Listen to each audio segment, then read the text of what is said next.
Dans la résistance et dans la combativité, leur parcours suscite attention et admiration. Femmes, debout et engagées pour les droits humains, la liberté et le développement. Sous le parrainage de la célèbre cantatrice américaine Barbara Hendricks, vivez la 8e édition de Ciné Droit Libre du 2 au 14 juillet 2012 sous le thème « Femmes, moteurs de changement ». Un événement spécial, émission spéciale avec des invités spéciaux. Vous le savez déjà depuis le début de cette 8e édition du Festival Ciné Droit Libre. On vous propose donc un plateau spécial de télévision avec des invités. Et aujourd'hui, je reçois M. Sani Magori. Il est documentariste nigérien. Il vient donc du Niger. Bonsoir, monsieur. Bonsoir. Bienvenue sur notre plateau. Je rappelle que vous êtes le réalisateur de ce film documentaire intitulé Kunkankoursia, qui retrace donc qui nous raconte la fabuleuse histoire de cette célèbre cantatrice nigérienne qui s'appelle Zabaya, c'est son nom. Oui. Déjà un mot sur le festival Ciné Droit Libre. Vous êtes, à ce que je sache, à votre première participation. Exactement, donc c'est ma première participation à ce festival.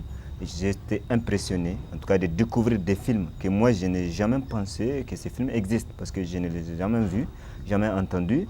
Et je trouve que vraiment c'est un festival qui nous permet, nous, réalisateurs, de pouvoir, quand nous rentrons chez nous, réfléchir et dire qu'il y a des films que nous pouvons faire et il y a là où nous pouvons les montrer. Donc c'est un événement à encourager. Et d'ailleurs, même les pays qui l'accueillent doivent savoir que c'est un événement qui les crédibilise sur le plan démocratique. D'accord. Alors, votre domaine de prédilection, c'est le documentaire. On va en parler dans un instant avec vous.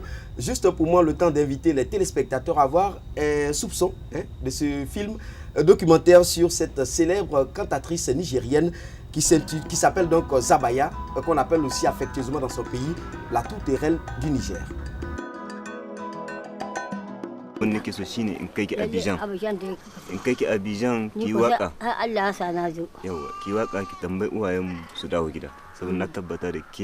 kece kike tura uwayenmu lokacin da in ke musu waka nan an ce ba su kwana gida ko babu kwana sai tahiya wani kobo bai da shi ka tahiya sani in yaji ina wakan nan to dala guda ba su da shi sai ai ta tahiya sai can ga hanya a samu guduri kaji abin da shike da waɗanda ni gani da waɗanda ban gani ba duk ina waka ga sun kajiya sai su ta tahiya in na zo biki kuma kamar alman gari aka tayi kuma in zo ni a waka sai wasu su ta hasala sai su ta tahiya ban san ko ana yi ba ko hakan gada nike da suwa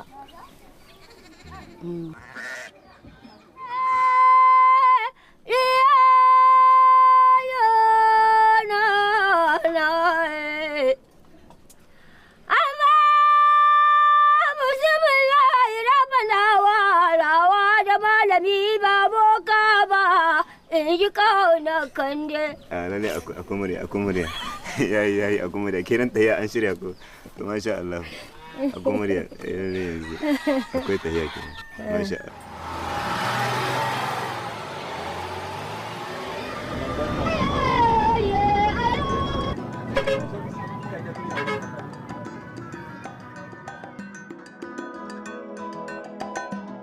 Juste après donc cet extrait, retour sur ce plateau avec celui-là même qui a signé ce film documentaire. Il s'appelle Sani Magori. Alors M. Magori, déjà un mot sur le documentaire. Apparemment, ce n'est pas un genre assez facile à faire, notamment sur le continent africain. Vous êtes, à ce que je sache, en Afrique de l'Ouest, l'une des rares personnes qui acceptent de s'engouffrer dans ce chemin-là. Pourquoi? Bon, effectivement, le documentaire aujourd'hui, de par donc, sa fonction, parce que c'est le cinéma du réel, il y a un certain nombre de difficultés en tout cas que les réalisateurs rencontrent, non seulement pour trouver le financement, mais aussi pour pouvoir donc trouver le thème qui cadre, parce que tout simplement les gens sont habitués à la fiction, les gens sont habitués au langage de la fiction, donc un documentaire ne draine pas forcément des téléspectateurs, donc il faudra en tout cas creuser et pouvoir faire des films qui répondent effectivement aux besoins de la société. Ça demande aussi un travail de recherche. Ça demande un travail de recherche, un travail d'implication personnelle, et un travail aussi d'approche parce que tout simplement, c'est l'histoire des gens que nous racontons. Et aussi un problème de stratégie à adopter, parce que quand vous filmez des gens, il faut savoir que ce n'est pas des gens qui jouent un rôle que vous leur avez confié, c'est des gens qui jouent leur propre rôle dans la vie.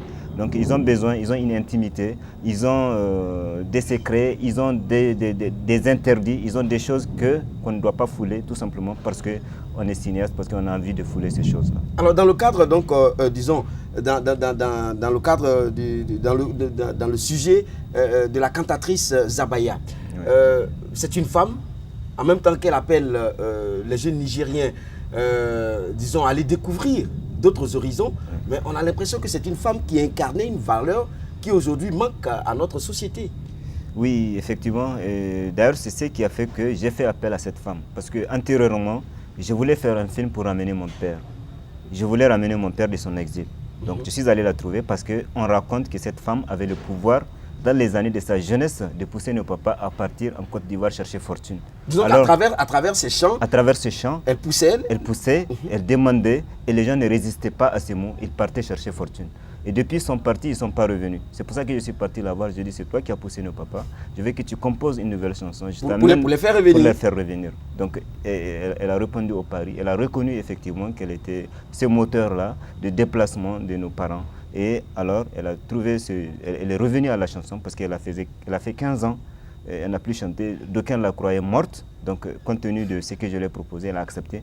On a fait ce voyage du Niger jusqu'à la Côte d'Ivoire. Elle a chanté, elle a demandé à mon père de revenir. Comment on peut arriver à convaincre une telle femme de revenir, de reprendre le micro et de chanter des chansons de ce type? Donc, j'ai pensé que j'ai mis la barre très haute parce que j'ai porté l'accusation. J'ai dit, c'est toi qui as poussé nos papas. C'est toi qui es à la base de départ de mon père. Donc, je veux, avant que tu ne meures, je veux que tu ramènes mon père. Sinon, tu mourras avec cela, avec cette accusation. Donc, femme moteur de changement en Afrique. Femme moteur de changement en Afrique. Et j'ai été impressionné par son enthousiasme, par sa volonté, son désir de vivre et sa volonté vraiment de relever ce défi-là.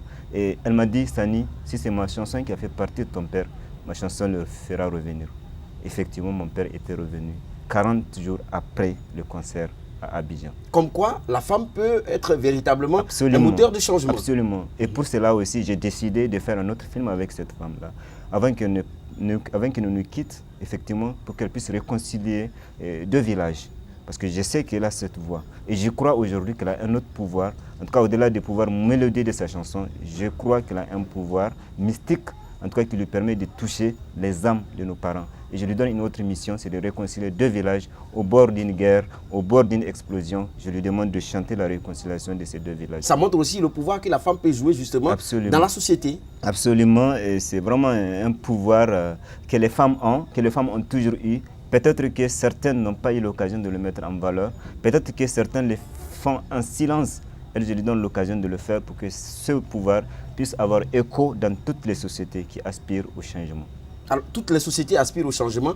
Et puisque Zabaya était, disons, l'instigatrice de beaucoup de jeunes, disons, du départ de beaucoup de jeunes Nigériens vers l'étranger, aujourd'hui, ça repose encore une fois la question de l'immigration.